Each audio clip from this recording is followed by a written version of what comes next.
এখন আমরা যে প্রশ্নটির সমাধান করব সেটি হচ্ছে 1 3 5 1 3 4 শীর্ষবিন্দু বিশিষ্ট ত্রিভুজের ক্ষেত্রফল কত বর্গ একক। এই চারটা অপশন থেকে আমরা খুঁজে বের করব কোনটা সঠিক উত্তর। তো চলো আমরা খুঁজে বের করি কোনটি সঠিক উত্তর।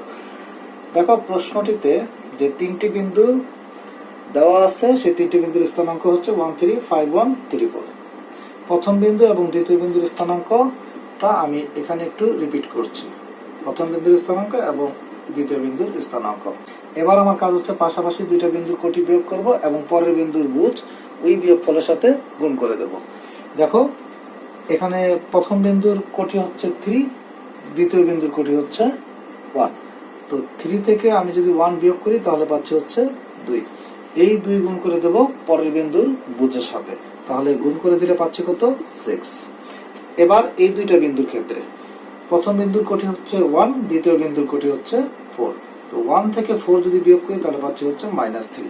পরের বিন্দুর বুজ হচ্ছে 1, -3 সাথে গুণ করে দেব, পাবো -3। এবার এই দুইটা বিন্দুর ক্ষেত্রে প্রথম বিন্দুর কোটি হচ্ছে 4, দ্বিতীয় বিন্দুর কোটি হচ্ছে 3। 4 থেকে 3 যদি বিয়োগ করি তাহলে পাচ্ছি হচ্ছে 1, যা গুণ করব পরের বিন্দুর বুজের সাথে। পরের বিন্দুর বুজ হচ্ছে 5, তো 5 এর সাথে যদি 1 গুণ করি তাহলে পাচ্ছি হচ্ছে 5।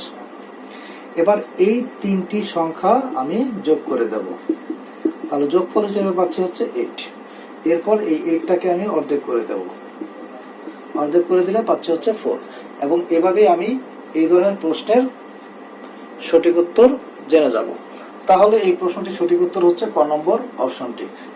এই ট্রিক্স বা পদ্ধতিটি ব্যবহার করে আমরা এই ধরনের প্রশ্ন, অর্থাৎ একটা ত্রিভুজের 3টা শীর্ষবিন্দুর স্থানাঙ্ক দেওয়া থাকলে ত্রিভুজটির ক্ষেত্রফল কত হবে তা আমরা খুব সহজে জেনে নিতে পারি।